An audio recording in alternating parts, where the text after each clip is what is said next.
انوار ختم نبوت ٹرسٹ پاکستان۔ حق تعالی جل جلالہ وعلا کا بے حد احسان ہے، جنہوں نے کچھ وقت دین کی نسبت سے اپنے گھر کی حاضری نصیب فرمائی، اللہ اس کو قبول فرما لے، اور مرتے دم تک اللہ تعالی اپنے گھر کی حاضری، اپنے در پہ سر جھکانا، دامن پھیلانا نصیب فرمائے رکھے۔ گزشتہ جمعہ ختم نبوت کا مفہوم، ختم نبوت کیا ہے، عقیدہ ہے یا مسئلہ ہے، اس عقیدے کی اہمیت اور عظمت کیا ہے، ختم نبوت کا عقیدہ اگر ختم ہوتا ہے تو اس کے کیا نقصانات ہیں، اس پر عرض کیا گیا۔ آج انشاءاللہ عقیدہ ختم نبوت نبی کریم صلی اللہ علیہ وآلہ وسلم کی عظمت، آپ کی رفعت کی نشانی ہے، اور یہ آپ کی خصوصیات میں سے ہے۔ نبی تو آئے لیکن ختم نبوت کا تاج صرف ہمارے حبیب صلی اللہ علیہ وسلم کو پہنایا گیا۔ عقیدہ ختم نبوت کی چوکیداری پر کیا ملے گا، اور اسی میں جن لوگوں نے ختم نبوت کے عقیدے میں نقب زنی کی، ان کے کیا مقاصد تھے، 3 باتیں عرض کروں گا۔ پہلی بات، عقیدہ ختم نبوت نبی کریم صلی اللہ علیہ وآلہ وسلم کی خاص خصوصیت ہے۔ 1,24,000 انبیاء کرام علیہم الصلاۃ آئے، جن میں سے 313 رسول تھے۔ 313 میں 10 انبیاء کو اللہ نے خاص مرتبت نصیب فرمائی۔ 10 رسولوں میں اللہ نے 4 رسولوں کو اور عظمت عطا فرمائی، اور ان 4 رسولوں میں سے سید الانبیاء، قائد الانبیاء، خطیب الانبیاء، امام الانبیاء، خاتم الانبیاء صلی اللہ علیہ وآلہ وسلم کو اللہ نے ختم نبوت کا تاج پہنایا۔ ختم نبوت کے معاملے میں 3 باتیں یاد رکھنی ہیں۔ ایک بات تو سمجھائی تھی، 3 اور۔ ختم نبوت کا معنی نبوت کا ختم ہونا نہیں ہے، جیسے گزشتہ جمعہ بھی تھوڑا سا اس پر عرض کیا۔ نبوت کا ختم ہونا نہیں ہے، اس کا معنی یہ ہے کہ وہ سلسلہ ہدایت، وہ سلسلہ رشد جو اللہ نے آدم علیہ السلام سے شروع کیا تھا، وہ جناب نبی کریم صلی اللہ علیہ وآلہ وسلم پر مکمل فرما دیا۔ یہ نبوت ختم نہیں، نبوت کی تکمیل ہو گئی۔ جب تکمیل ہو جاتی ہے تو پھر اس میں نہ توڑ پھوڑ کی جاتی ہے، نہ اضافہ کیا جاتا ہے، مکمل ہو گیا۔ نبی کریم صلی اللہ علیہ وسلم پر وہ کون سی چیزیں ہیں جس پر اللہ نے تکمیل فرمائی؟ پہلا ہے ختم نبوت مرتبے۔ اللہ نے نبیوں کے انسانوں میں بھی مرتبے رکھے ہیں۔ تِلْکَ الرُّسُلُ فَضَّلْنَا بَعْضَهُمْ عَلَىٰ بَعْضٍ، ہم نے رسولوں میں بعض کو بعض پر فضیلت بخشی۔ تو لازمی بات ہے، جب معاشرے میں ایک مرتبہ ہے تو پھر اس سے اوپر ایک مرتبہ ہوتا ہے، پھر اس سے اوپر ایک مرتبہ ہوتا ہے، پھر اس سے ایک مرتبہ اوپر ہوتا ہے۔ تو ایک مرتبہ ایسا آتا ہے جس کے بعد کوئی مرتبہ نہیں ہوتا۔ آپ کے ملک میں آپ کے ملک میں مرتبت ہے عدلیہ میں، چھوٹا جج ہوتا ہے، اور پھر آخر میں پاکستان کا چیف جسٹس ہوتا ہے۔ چیف جسٹس سے اوپر کوئی جسٹس نہیں ہوتا۔ ایسے ہی فوج ہے، اس میں مرتبت ہے، چھوٹا فوجی بھی فوجی ہے اور جرنیل بھی فوجی ہے، وہ بھی فوج کا حصہ ہے، یہ بھی فوج کا حصہ ہے۔ لیکن بڑھتے بڑھتے جرنیلوں میں بھی ایک جرنیل جو سب جرنیلوں کا قائد ہوتا ہے، اس کے اوپر کوئی عہدہ فوج میں نہیں ہے۔ جتنے بھی فوجی شعبے یا عہدے ہوتے ہیں وہ اس کے نیچے ہوتے ہیں۔ سیاست میں M P A M N A ہوتا ہے، پھر وزیر صوبے کا، پھر ملک کا، پھر ان کے اوپر ایک وزیر اعظم ہوتا ہے۔ تو وزیر اعظم کے اوپر کوئی عہدہ نہیں ہے، اس شعبے کا کوئی عہدہ نہیں ہے۔ اللہ تعالیٰ نے اسی طرح نبیوں میں بھی مرتبت بنائی ہے، لیکن یہ نہ سمجھنا کہ کوئی نبی چھوٹا تھا۔ ایک نبی ساری مخلوق پر بھاری ہے، ایک نبی اپنے مرتبے کے اعتبار سے ساری کی ساری مخلوق پر بھاری ہے اور وزنی ہے۔ تو نبی کریم صلی اللہ علیہ وسلم پر اللہ نے جو نبیوں میں مرتبت رکھی، اس کو جو آخری درجہ تھا وہ حضور کو اللہ نے عطا فرمایا، اس کے اوپر مرتبہ کوئی نہیں، اس کے اوپر مرتبہ کوئی نہیں۔ اس مرتبت کی وجہ سے حضور خاتم النبیین ہیں، اس کو کہتے ہیں ختم نبوت مرتبی۔ مرتبے کے اعتبار سے اس سے اوپر کوئی مرتبہ نہیں ہے، اور اس سے اوپر مخلوق کے لیے کوئی مرتبہ ہے ہی نہیں۔ مخلوق کے لیے کوئی مرتبہ ہے ہی کوئی نہیں، اس سے اوپر مرتبہ کوئی نہیں ہے۔ اس سے اوپر اگر جائیں تو پھر خالق کا مرتبہ ہے، مخلوق کے لیے کوئی مرتبہ نہیں ہے۔ سارے انبیاء مخلوق ہیں اور مخلوق میں افضل ترین ہیں، اللہ کے چنے ہوئے ہیں۔ ان چنے ہوئوں میں جو مرتبت ہے، اللہ نے ہمارے پیارے نبی حضرت محمد صلی اللہ علیہ وسلم پر جو مرتبت ہے وہ ختم کر دی ہے، اس سے اوپر مرتبہ نہیں ہے۔ تو کیا اس کو کہتے ہیں ختم نبوت مرتبی۔ نبی کریم صلی اللہ علیہ وسلم آخری نبی ہیں، تو پہلے نبی کون ہے؟ حضرت آدم علیہ السلام۔ تو آدم علیہ السلام کی مرتبت کو ظاہر کرنے کے لیے اللہ نے کیا کیا تھا؟ وَعَلَّمَ آدَمَ الْأَسْمَاءَ كُلَّهَا۔ اللہ نے آدم علیہ السلام کو چیزوں کے نام سکھا دیے۔ یہ نہیں سکھائے جیسے آج ہم کتاب سے پڑھاتے ہیں، الف سے یہ بنتا ہے، بے سے یہ بنتا ہے، تے سے یہ بنتا ہے، جیم سے یہ بنتا ہے۔ نہیں، اللہ نے یہ علوم آدم علیہ السلام کے دل میں ڈال دی ہے۔ آج تو سمجھ آ سکتی ہے، بہت آسان، کہ آپ کے پاس ایک سم ہوتی ہے، اس میں ڈھیر ساری چیزیں آپ نے ڈال رکھی ہیں۔ جب آپ موبائل میں ڈالتے ہیں تو وہ ساری سم کی چیزیں اس موبائل میں آ جاتی ہیں، ایسے ہی ہے۔ تو اگر بندہ ایک لاکھوں علوم کی چیزوں کو ایک چھوٹی سی پن میں، ایک چھوٹی سی سم میں ڈال کے کسی بھی چیز میں ڈالے تو کمپیوٹر میں، موبائل میں وہ ساری چیزیں آ جاتی ہیں۔ بندہ ایسا کرتا ہے تو اللہ کی قدرت کتنی بڑی ہے، اللہ کی قدرت کتنی بڑی ہے۔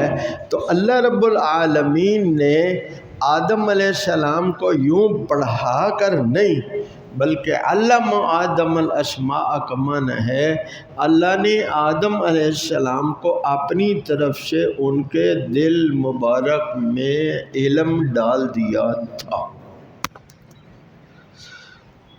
تو کسی سے سیکھا تو نہیں ہے، پڑھا نہیں ہے۔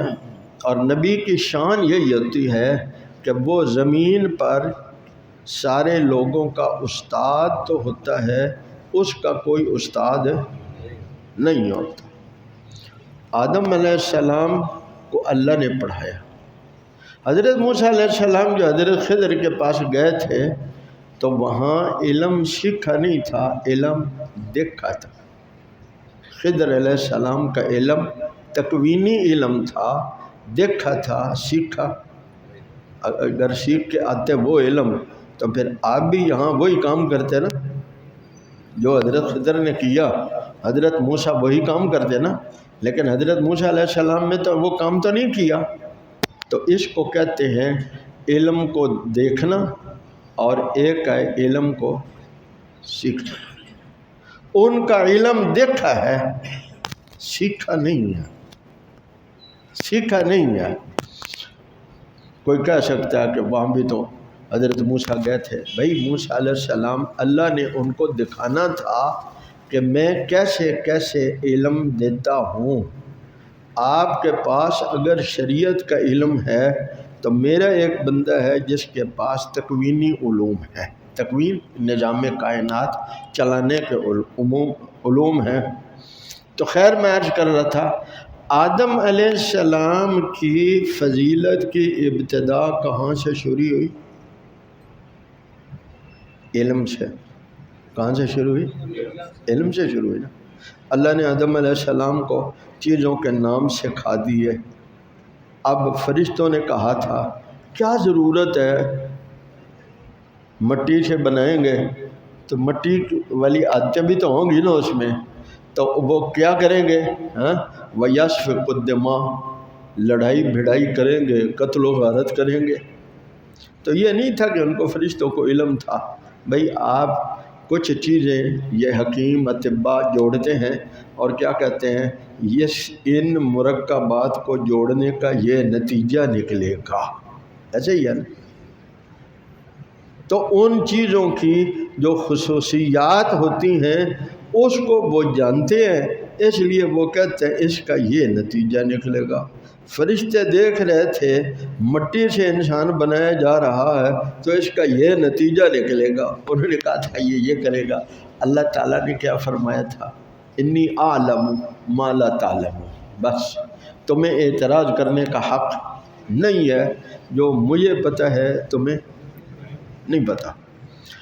تو میں کیا عرض کر رہا تھا، آدم علیہ السلام پہلے نبی ہیں، اور پہلے نبی کی مرتبت اللہ نے کہاں سے شروع کی؟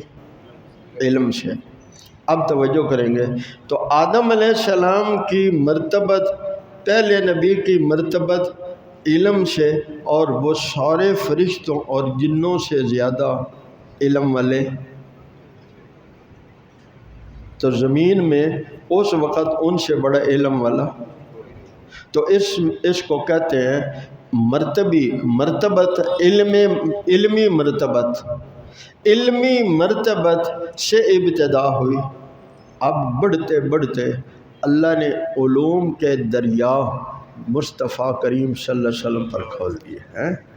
اوتیت علم الاولین والآخرین، حضور نے فرمایا اللہ نے مجھے پہلے آنے والے لوگوں کے بھی علوم سکھا دیے اور آخرین کے علوم بھی سکھا دیے۔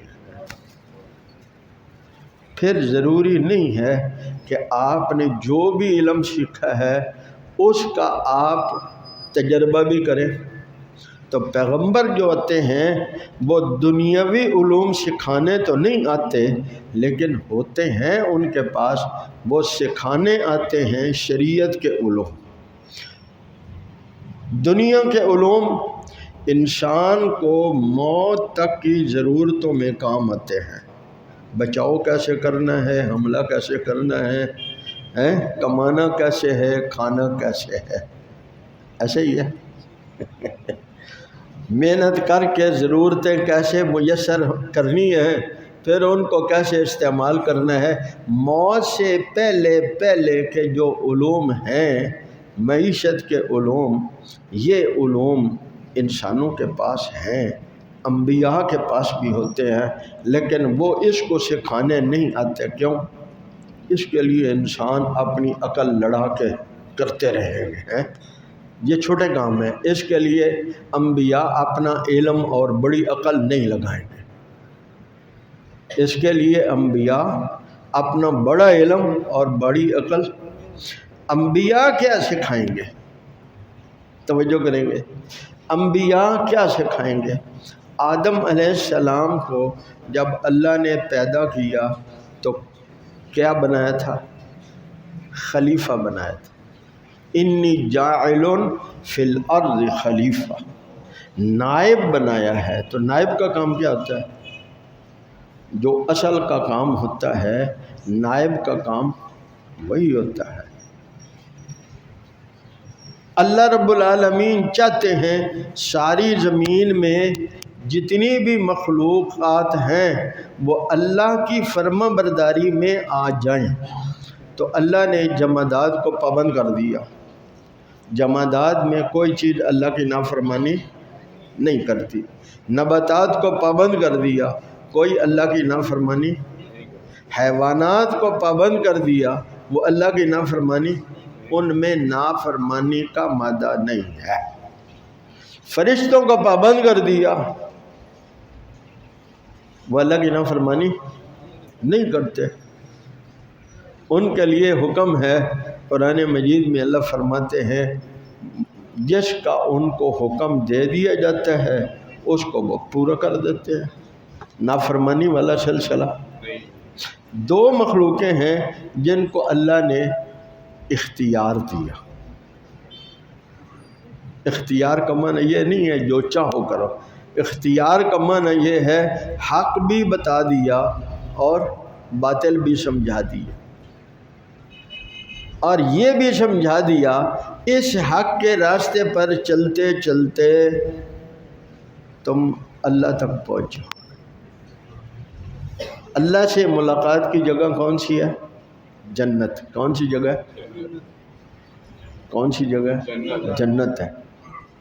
تو جنت اللہ کے عرش کے نیچے ہے۔ جنت کہاں ہے؟ اللہ کے عرش کے۔ تو آدم علیہ السلام جنت میں پیدا ہوئے تو اللہ کی ملاقات جنت میں ہوئی۔ جب ہمارے نبی صلی اللہ علیہ وسلم کی باری آئی تو اللہ سے ملاقات کے لیے عرش سے اوپر گئے۔ سمجھ رہے ہیں؟ تو میں عرض کر رہا تھا انبیاء کرام علیہم السلام کیا سکھانے آتے ہیں؟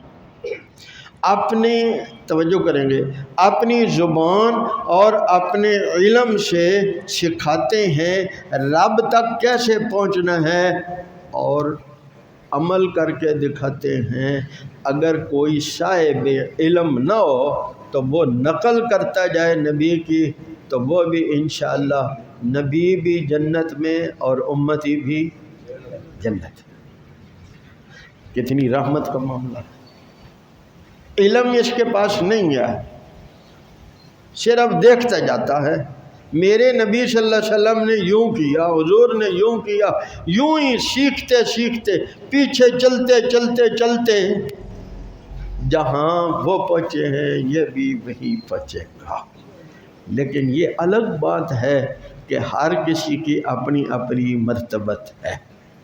تو علمی مرتبت بھی اللہ نے رسول اللہ صلی اللہ علیہ وسلم پر مکمل کر دی کہ مخلوق کے لیے جو علم کا مرتبہ ہے اس سے اوپر نہیں ہے۔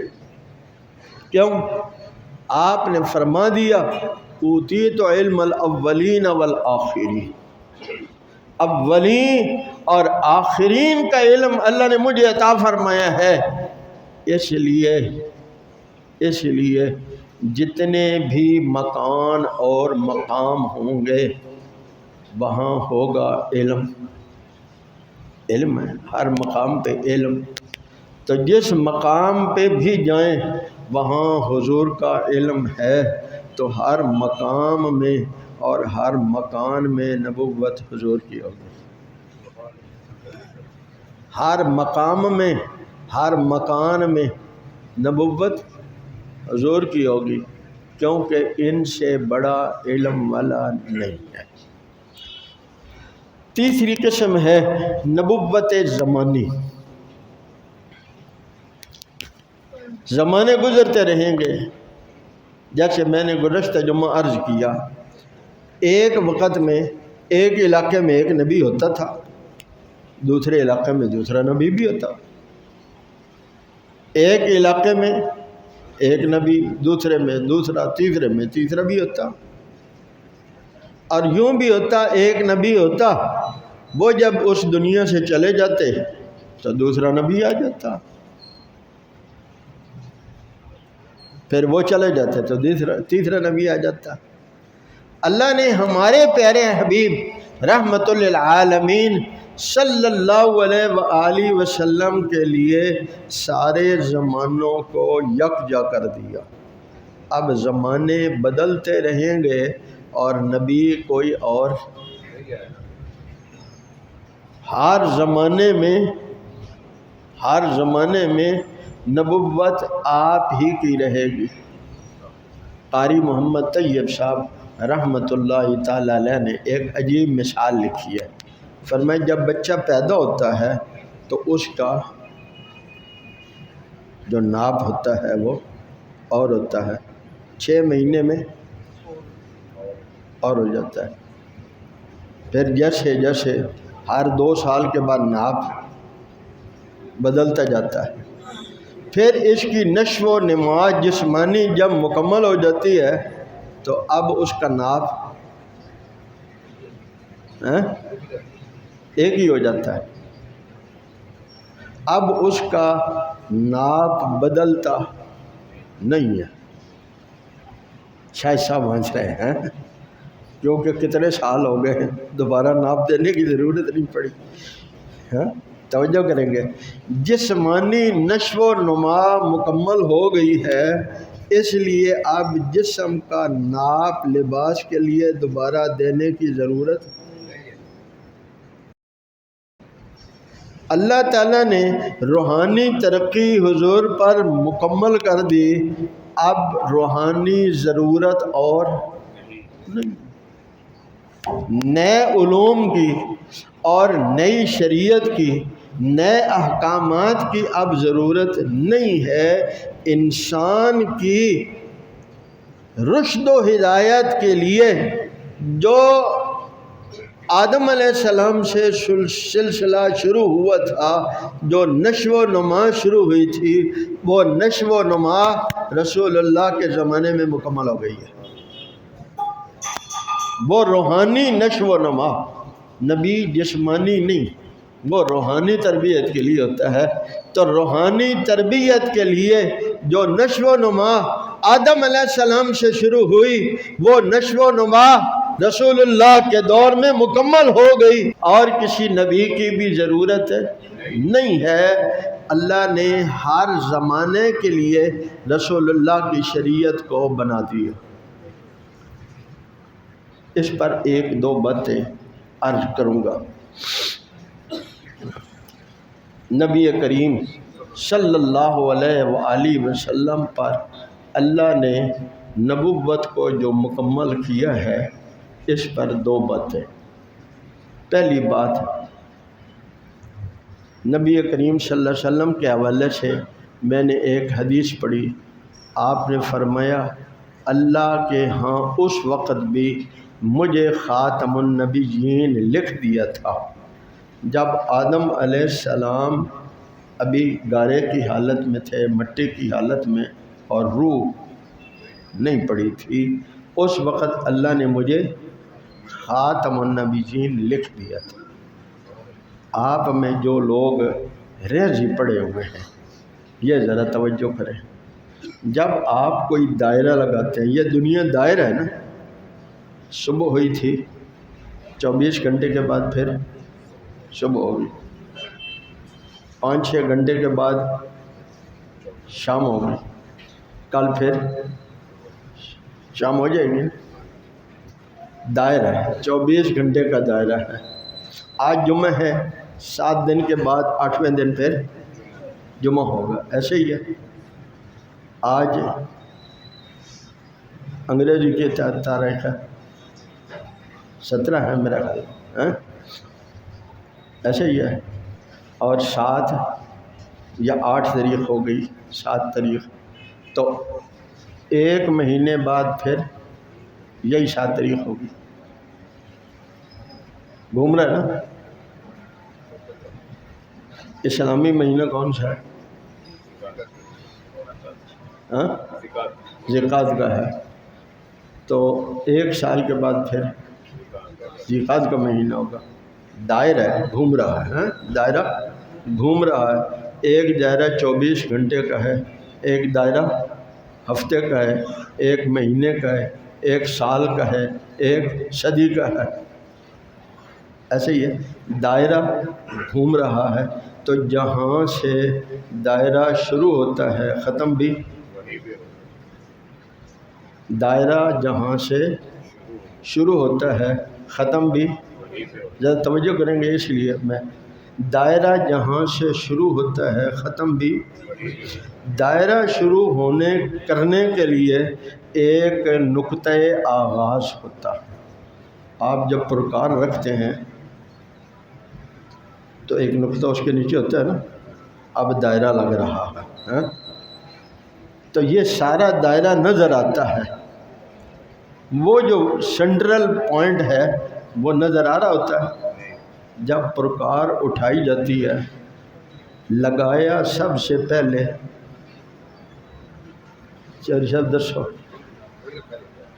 دائرہ لگانے کے لیے پہلے نقطہ کون سا لگا؟ پرکار کا ہے، جس کو ہم درمیان کا کہتے ہیں سینٹرل پوائنٹ. سینٹرل پوائنٹ پہلے لگا ہے. دائرہ مکمل ہونے کے بعد جب پرکار اٹھائی تو دائرہ پوائنٹ پہلے کون سا نقطہ لگا؟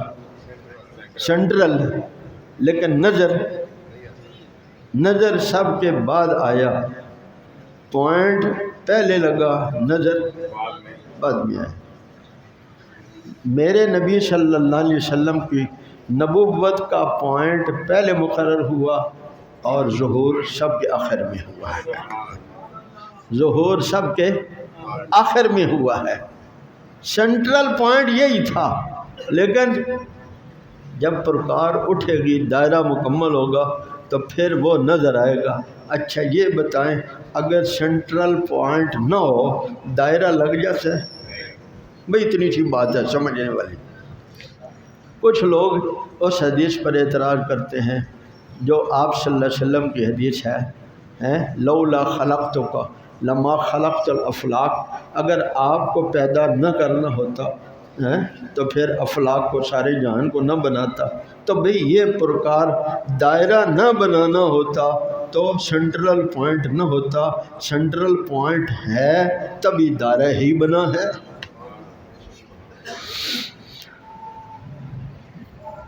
نبی کریم صلی اللہ علیہ وسلم کی آپ نے چند خصوصیات بتائی، وہ عرض کر کے اپنی بات کو ختم کرتے ہیں. آپ نے فرمایا فضلت علی الانبیاء بست. اللہ نے مجھے نبیوں پر 6 باتوں میں فضیلت عطا فرمائی ہے. اوتیت جوامع الکلم.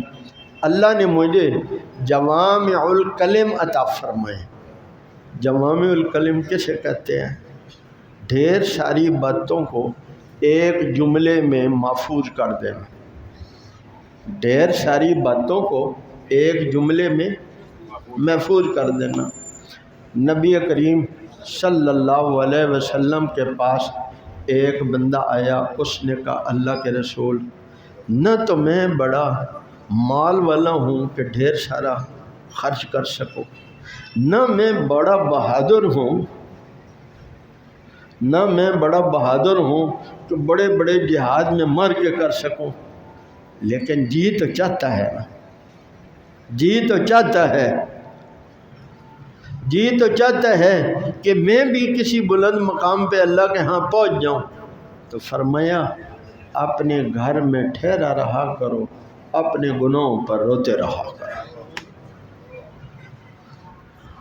اپنے گھر میں، یعنی ضرورت کے علاوہ کہیں اور ادھر جانا چھوڑ دو، بس جب کام سے فارغ آیا گھر میں ٹھہر گیا اور اپنے گناہوں پر روتے رہا کرو۔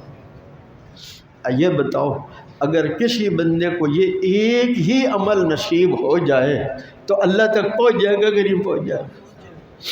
آپ تشریف لے جا رہے تھے، ایک بندہ آپ کی سواری کی لگام پکڑ کے اس نے کہا حضور آپ تو جا رہے ہیں، بس مجھے کوئی ایسی بات بتا دیں جس پر میں ہمیشہ ہمیشہ کی کامیابی پالوں۔ آپ نے فرمایا قل آمنت باللہ ثم استقم، کہو میں اللہ پر ایمان لے آیا پھر اسی پر ڈٹے رہا۔ ایسی علماء نے ہزاروں سینکڑوں حدیثیں جمع کی ہیں، تو میں نے کہا حضور نے فرمایا اللہ نے مجھے جوامع الکلم بنا کر بھیجا۔ دوسری بات وَنُصِرْتُ بِالرُّعْبِ مَسِیرَةَ شَهْرٍ، اللہ نے ایک مہینے کی مسافت پر دشمنوں کے دلوں میں میرا رعب ڈال کر میری مدد کی ہے۔ اللہ وَجَعِلَتْ لِيَ الْأَرْضُ طُهُورًا وَمَسْجِدًا، جتنے بھی مذہب والے لوگ ہیں وہ عبادت کہاں کرتے ہیں؟ اپنی عبادت گاہ میں۔ ہندو اپنے مندر کے علاوہ عبادت، مندر ہوگا تو عبادت کریں گے، مندر نہیں، عبادت بھی اچھا ہی ہے۔ سکھ اپنے گردوارے کے علاوہ عبادت نہیں کر سکتا، عیسائی اپنے چرچ کے علاوہ عبادت۔ حضور نے فرمایا میرے لیے ساری زمین مسجد بنا دی گئی، ساری زمین مسجد بنا دی گئی، اور ساتھ اگلی بات وَطُہُورًا، پاک کرنے والی۔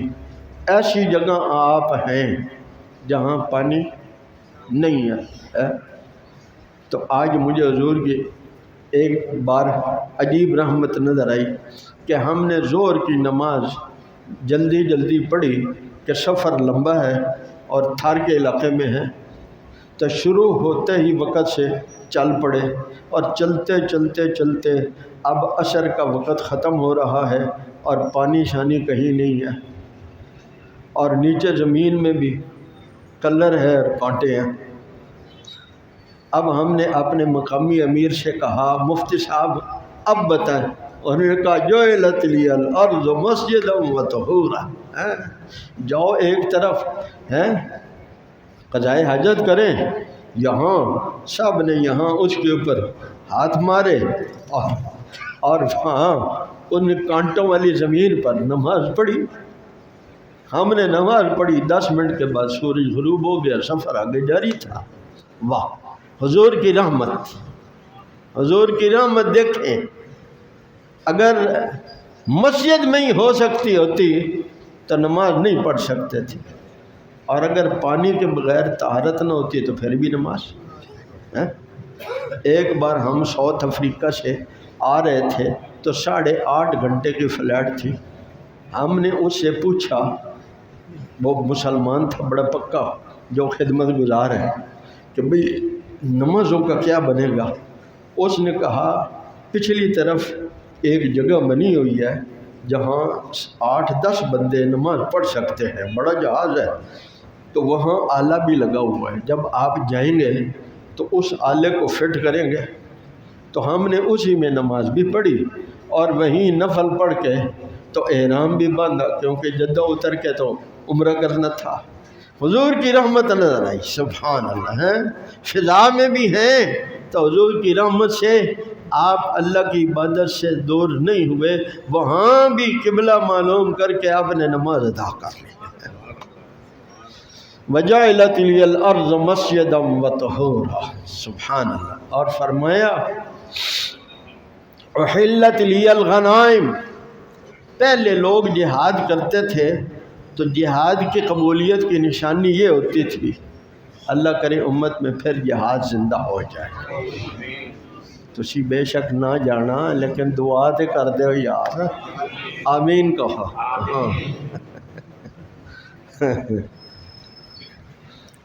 وہی جاتا ہے جس کو اللہ قبول کرتے ہیں، اور وہی مرتا ہے جس سے اللہ پیار کرتے ہیں۔ اللہ اکبر۔ تو جہاد کے بعد وہ جتنا مال غنیمت ہوتا تھا وہ رکھتے، اور آسمان سے آگ آتی وہ اس کو جلا دیتی تو خوش ہو جاتے، لو جی جہاد قبول ہو گیا، جہاد قبول ہو گیا۔ حضور نے فرمایا میرے لیے احلت لی الغنائم، مال غنیمت ہمارے لیے حلال کیا گیا ہے۔ اور ایک جگہ آپ نے فرمایا سبحان اللہ، جعل رزقی، اللہ نے میری روزی کو میرے نیزے کی بھال کے نیچے۔ آپ کو پتہ ہے صحابہ کو مدتوں فتح کیے ہوئے علاقوں سے جو جزیہ آتا تھا اس سے ان کے ہاں مجاہدین کے جو بوڑھے ہو گئے ان کے نہیں، ان کی اولادوں کے بھی وظائف دیے جاتے تھے۔ یہ امریکہ برطانیہ کما کے نہیں، یہ تمہارے ہی وسائل پر آج عیاشی کر رہے ہیں۔ جہاد زندہ ہو جائے کہو آمین۔ امت میں جہاد زندہ ہو جائے تو پھر انشاءاللہ کمائیں گے یہ اور کھائیں گے ہم۔ آج کما ہم رہے ہیں، کھا آپ کے جو آپ ٹیکس دے کے تھک جاتے ہیں، بے بس ہو جاتے ہیں، اس میں سے 2 حصے وہ سود میں جا رہے ہیں، کما ہم رہے ہیں، کھا اللہ کرے الٹ ہو جائے، ہو سکتا ہے، کوئی مشکل تو نہیں ہے ہاں، تر حضور صلی اللہ علیہ وسلم کی صفت پہ آنا پڑے گا۔ خیر اب یہ کہنا بھی دہشت گردی ہے، اس لیے اتنی بات کرتے ہیں۔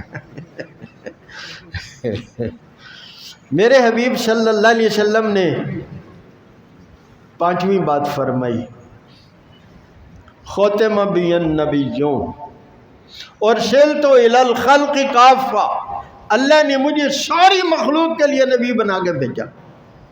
ساری انسانوں کے لیے نہیں، جنوں کے لیے نہیں، فرشتوں کے لیے نہیں، زمین کے لیے آسمان کے لیے نہیں، جو مخلوق ہے حضور اس کے نبی ہیں۔ جو بھی مخلوق ہے مصطفیٰ اس کے نبی ہیں، اور فرمایا وختم بی النبیون، مجھ پر نبیوں کا سلسلہ مکمل کر دیا گیا، ختم کر دیا گیا۔ اب قیامت تو آ سکتی ہے، نبی نہیں آ سکتا۔ اور فرمایا میرے حبیب صلی اللہ علیہ وسلم آنا، میری طرف دیکھیں گے، آنا والساعہ کہاتین، یہ جو 2 انگلیوں کے درمیان میں کوئی انگلی ہے، بولیں گے جس طرح 2 انگلیوں کے درمیان کوئی انگلی نہیں ہے، میرے اور قیامت کے درمیان کوئی نبی نہیں ہے۔ گزشتہ جمعہ بھی آپ سے کہا تھا لیکن آپ بیدار نہیں ہوئے، اللہ کرے آپ بیدار ہو جائیں، تھوڑے سے اور بیدار ہوں۔ چیف جسٹس صاحب نے کہا تھا نا کہ یہ تفسیر چھپ سکتی ہے، پھر وہ اس پر آمادہ ہو گئے کہ اس پر نظر ثانی ہو سکتی ہے۔ اب 28 تاریخ کو، پہلے تو وہ لیت و لال کر رہے تھے، سچا میدان میں کود کے آتا ہے، کیوں؟ اس کو پتہ ہے مر گئے تو شہید، مر گئے تو بچ گئے تو، دونوں میں ہے مومن کی سرفرازی، دونوں میں ہے مومن کی سرفرازی۔ یہ باطل والے، یہ جھوٹ والے ڈرتے ہیں اب 28 تاریخ رکھی ہے، میری آپ سے درخواست ہے کہ 28 تاریخ میرے خیال میں بن رہی ہے منگل کو، ہاں تو پیر والے دن نیت کریں، ہم ہر بندہ خود نہ رکھ سکے تو کسی سے ایک روزہ رکھوائیں گے، کیوں؟ حضور کی ناموس کا مسئلہ ہے، ہاں؟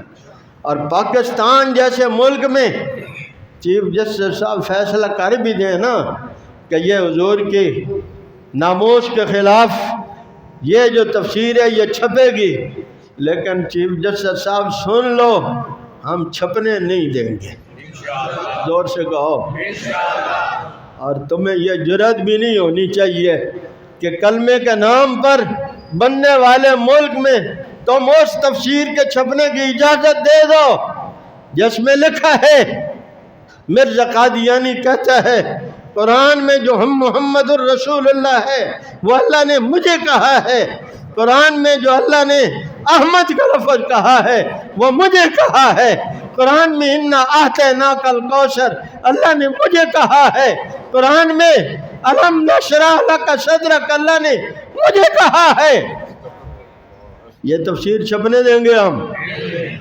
زور سے بولیں، ہاتھ کھڑے کر کے بولیں۔ اگر چیف جسٹس صاحب اجازت بھی دے دیں تو وہ قانون کے خلاف ہوگا، کیوں؟